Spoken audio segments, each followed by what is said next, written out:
Hola, buenos días. Good morning.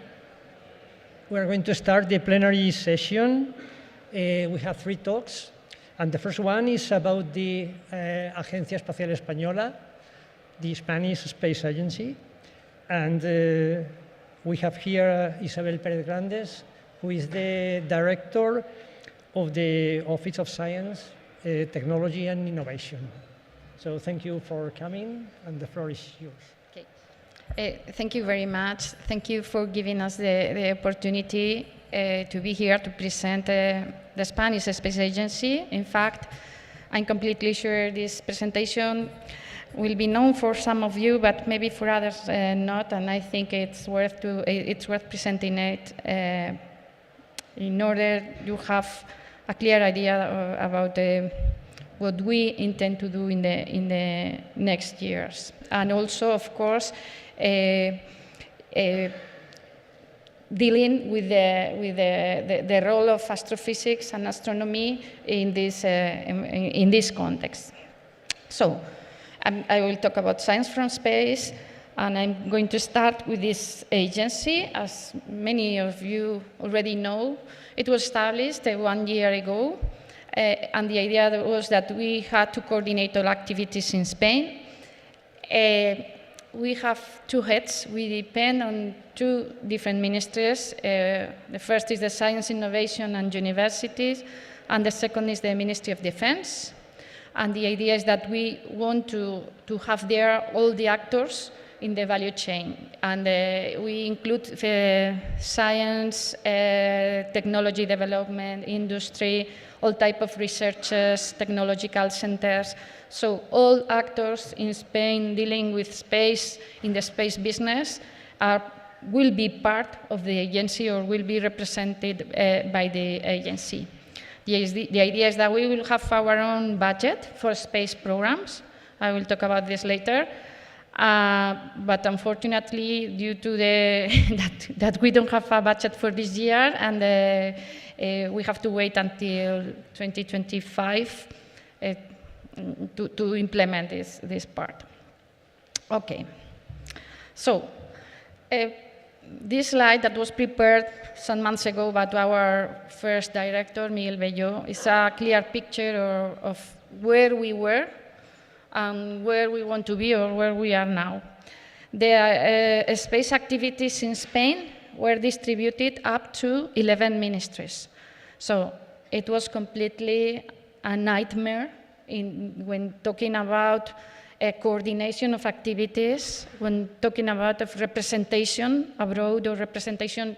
For just first example was in the European Union. So when we wanted to present Spanish interests, was very, very difficult when you have, let's say, the policies developed in different, up to 11. It's too much. So for that reason, we created this agency, but it has to be clear that this is an agency just dealing with management. In this, let's say, matrix graph, you see there that in the upper part you have the space facilities and assets, and also the research technology development. That part is, we are not going to compete with our own institutions. We are not going to compete with our industry. What we want to do is to manage in a more efficient way the resources we have. So we are not following the model like NASA or the French CNES. We just manage the activities and the resources.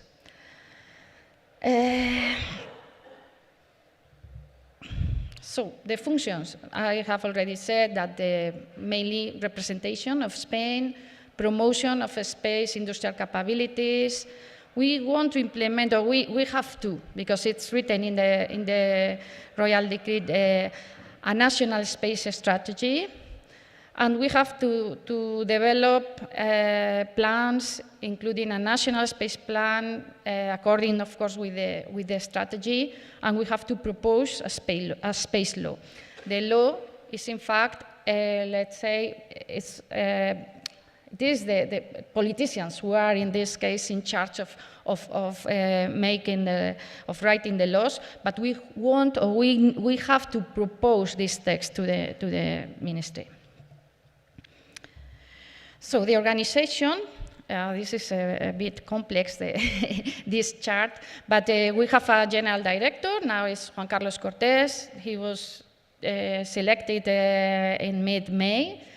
And pending of this director, we have 4 programs director. That is the director of security and planning, the director of programs and industry, the director of science, technology, and innovation. That's where I am. Now I'm leading that part. And also we have a director for user services and application. In addition to that, we have, of course, general services. And it's also very important for the agency to have an activity of outreach. We want to reach society. We want and we need to convince society how important space is for us.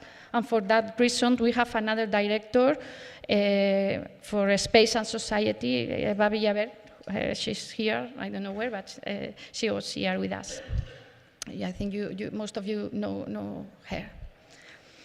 And the idea is that with all this, with this structure, we cover the full value chain from science, that is where we are, up to users, and also we have their industry. We cover the representation activities. And in addition to that, we have like an advisory structure, something similar to the one we have at the European Space Agency. And in the case of science, we will have a Science and Technology Advisory Committee. That will be, in this case, it will be part of you, of the community, who will be, in this case, in this panel. Okay, the headquarters are in Seville. We also, one of our tasks is to promote international relations. We are not going to stop here. And now I'm going to start to talk about the Spanish contribution to space, and I will focus on science and the Spanish science contribution. So I think most of you know that every 3 years we have what we call the ministerial meetings. There is a meeting, in this case, between the ministers of all the countries, all the member states of ESA, and they agree in those meetings where they put the funding, the budget they have. As you can see here, we have this ministerial meeting next year in 2025, and we are already working on that. It's not an easy task. It's something not seen from outside, but preparing a ministerial meeting is something that requires, let's say, talking with all the actors, talking with all the sectors to know well the interests. And you have there the figures. It's in the last ministerial, in total, ESA, the subscription was for almost 17 billion euros. And you already know that some of these programs, these are ESA programs, some of them are compulsory, or others are volunteer programs. And as you can see, the scientific program, and or if we put together a science program with the exploration program, that is the third one. The first 3 ones are, in fact, the ones dedicated to science. Is in this case a big portion of the cake. Regarding the countries, and this is something we have to make a big effort to gain here, to be in better conditions. There are 4 countries that are the main ones, the big ones. That are, of course, Germany, France, Italy, and UK. And then we have the medium countries, and they is where we are together with Belgium. And after us, we have the small contributions, the small contributors. This is important because we are, let's say, at the same level as Belgium, and we are a country much bigger than Belgium, and that's important. We need to increase this figure. But to do that, we need to convince the decision makers, our politicians, and that's because we need you also to push against this. A bit about the distribution of the cake. I'm not going to spend more time here because I know you have questions later. But again, you see that science program is almost 20%, and the human and robotic exploration, we have also science there is 16%, and we have science in most of the programs. We also have science in Earth observation, of course not astronomy, but other type of science. Spain is increasing the contribution. We are now about 300 million per year. So it's been an increase, a significant increase in the last years, but we still have to increase this figure. So we are still far from what really would correspond to our GDP. So, and this is same information in a different way. So the science now from space. I think we are pioneers. We are in space since the beginning of the space activities. You already know this, working with NASA from the starting in the 60s of the last century, cooperating with all the Apollo missions, and we are members of ESA, and it was funded and. Okay, not going to spend this. And now I'm going to stop a bit in the activities. I think this is a chart prepared by ESA that is very illustrative of the different activities. In this case, it's what they call the cosmic observers. They are mainly the satellites from where we do our science in astronomy. This is updated because they keep it updated in their website. And what I can say with pride, in this case, on behalf of you, is that Spain has been present in most of them. So it's really difficult to find a mission without a Spanish contribution in science. And I think we have to be proud of our scientific community, and it's something that we have also been congratulated by this, for instance, in the science program, so we are there in all types. And this chart is very illustrative, because we see the different missions, in this case in the electromagnetic spectrum, and you also see the missions that are already finished, the one in the lower part, and the ones that are active, and the ones that are in preparation now. And we have there Ariel. Roman is a cooperation with NASA. Arrakis, in this case, a mission led by Spain. Plato, with a significant contribution from Spain. New Athena, also, in this case, with a contribution of Spain. In this case, also, we are pushing through towards technological developments, because we want you scientists, you astronomers, to do your science in space, but if at the same time we can, let's say, make that our industry can grow, can develop capabilities, that's also a very good point, and that's what we are doing now with New Athena, and we have also there LISA. And the other chart, in this case also by ESA, is the one corresponding to the Solar System Explorers, where we have the missions within our solar system. And I can say also with pride that we have also Spanish researchers in most of them. I'm not going to, because it was 20 minutes to talk, so.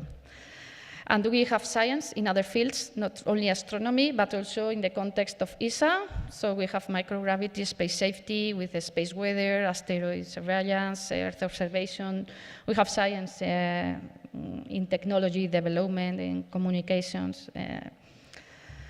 And we have también science in activities out of the ESA framework. You all know, in this case, our instruments in the Mars surface, in the different rovers of NASA. We have science even in the national satellite path. We have the radio occultation experiment. And we have space research in our activities, for instance, related to orbital dynamics, electric thrusters, detectors, hardening of electronic components, so many other fields. And I mention everything because when we talk about science from space, we have to cover everything, and we have to bear in mind that it's not only astronomy, but there are other fields that sometimes we are not aware of them. But of course, astronomy is the big one as a whole, but we also have other activities. Okay, and now maybe you are interested on this. We are in this institutional framework. Now we are in a transition period from, in this case, the Space Research Agency, that was, in this case, the way, the call of products, the national call of projects was, I think, the main source of funding of your projects. And now we have to move towards a different scenario where these projects will be funded through the Spanish Space Agency. And to do that, we have to bear in mind what is now the Spanish research agency doing, and how we are going to move this to the Spanish Space Agency. So the call of projects is easier than the other calls. For instance, funding people, if you see the Ramón y Cajal program or the Juan de la Cierva program, it's very difficult. We cannot, let's say, cut a bit of the program managed at the research agency. We have to keep it there. What we are going really to move is the part of projects. We will try to move everything, and we will try to also have our own human resources goals, but we have to keep part of space within the global frame of research in Spain. We cannot avoid that because it wouldn't be fair for the applicants, and same for infrastructures. We have, and we want to keep that the projects are bottom up. So it's very important to keep the quality of science.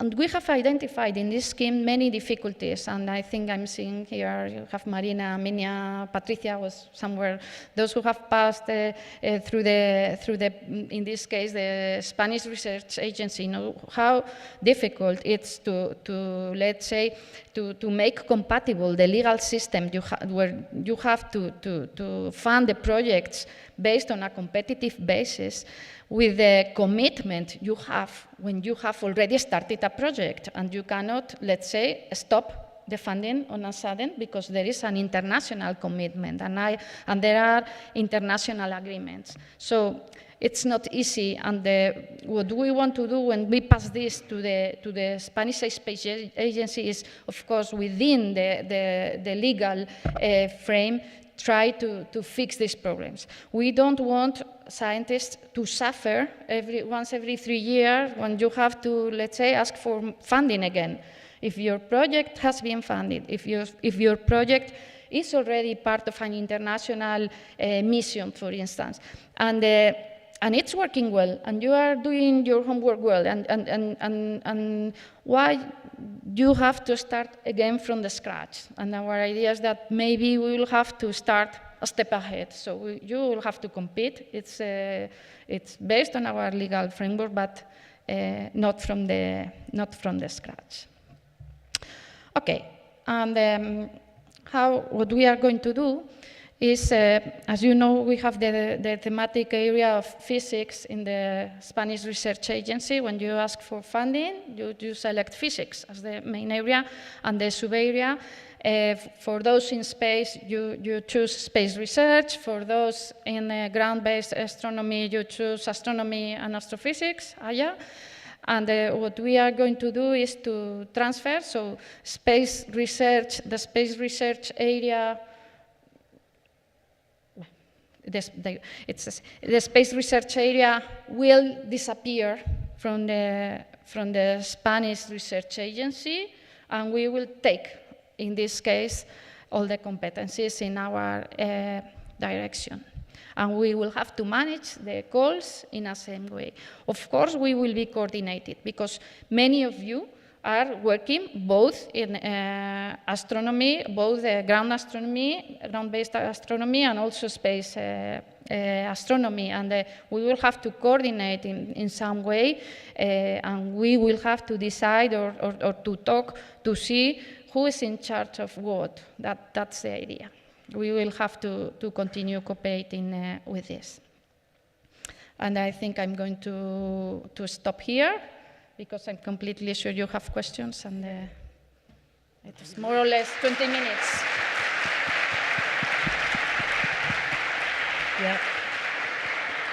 Yeah, we agreed because the feeling is that there are many questions, so we have about 10 minutes for questions. So go ahead with the first one, the microphone. No, come on.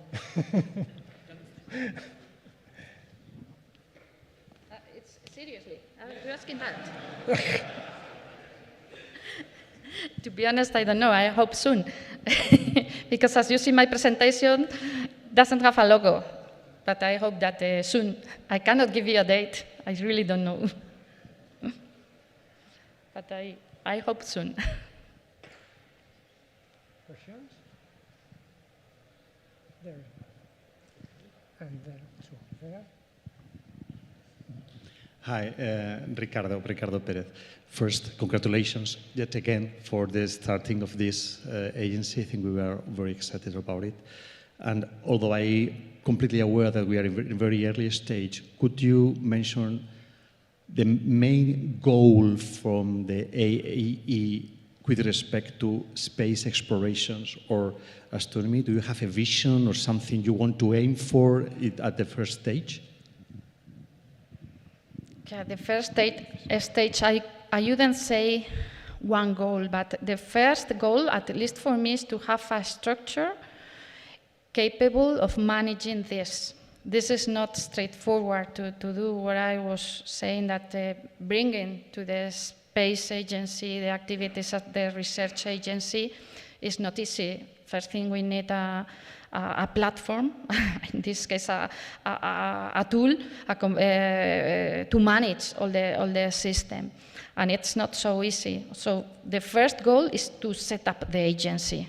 And it's not, let's say, it's not a matter of months. Maybe I would say that maybe in 3 years we can be, let's say, starting to run. So that's the first challenge and the first goal.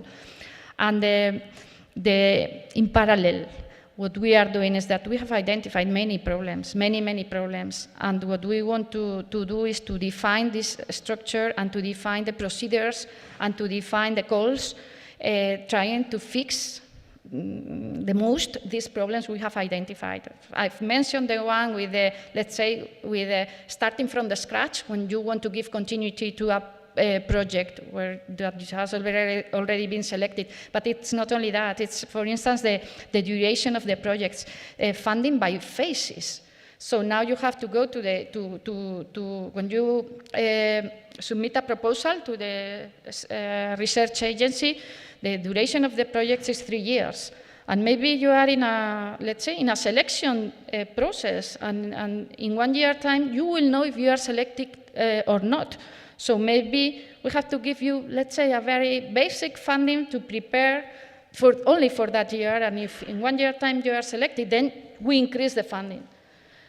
In this moment, we can't do that. The system doesn't allow that, and the problem is that, of course, since you haven't been selected, we are giving you very basic funding, and if you finally are selected, you are like this, and it's a problem. So the first thing I want to do in parallel with setting up all the structure is to identify all the problems we have and try to find a legal way to implement this. I think that one of the problems with the research agencies is that they manage thousands of projects because they manage in the same call all research areas.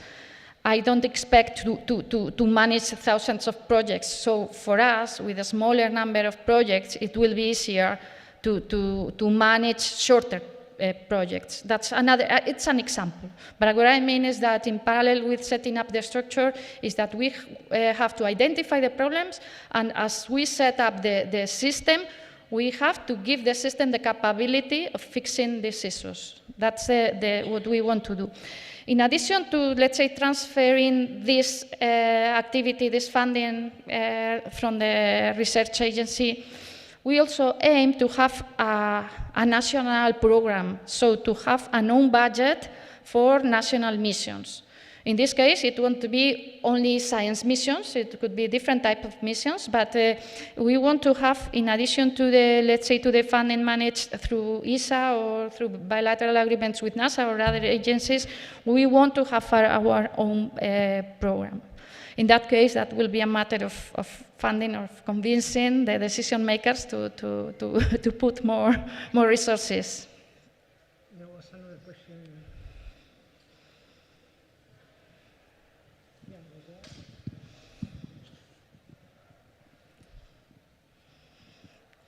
So thank you. So when should we expect the transition between like the standard like national projects on the national plan to the ones from the space agency?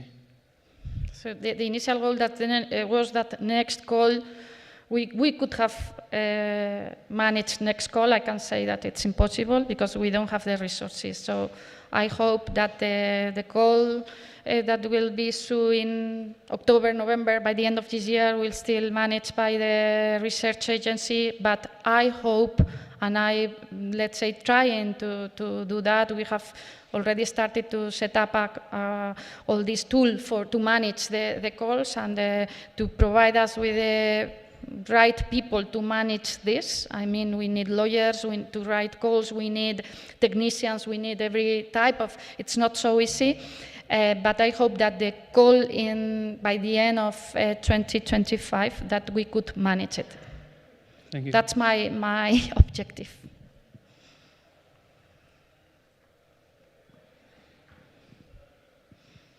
Hello. Anton. What about the human resources funding? Do you foresee any separate call for space, or will it still go under the Ramón y Cajal, Juan de la Cierva, and other general programs? Thank you. Okay, as I tried to say, we have to give the opportunity to space researchers to participate in Ramón y Cajal and Juan de la Cierva, of course. That will be there. But in addition to that, our aim is to have our own call of human resources. I cannot say here when or how. We have to see it. But what I was trying to say is that the call of projects, we will bring it. So we will eat this part of the research agency, but the part of human resources will be, I'd say, not, let's say, decreasing the part of the research agency. That has to be there, because Ramón y Cajal is Ramón y Cajal, and we cannot create Ramón y Cajal B. It makes no sense. It's for us. But of course, we are very, in this case, concerned about human resources, and we want to also to secure this part in our community. It's important.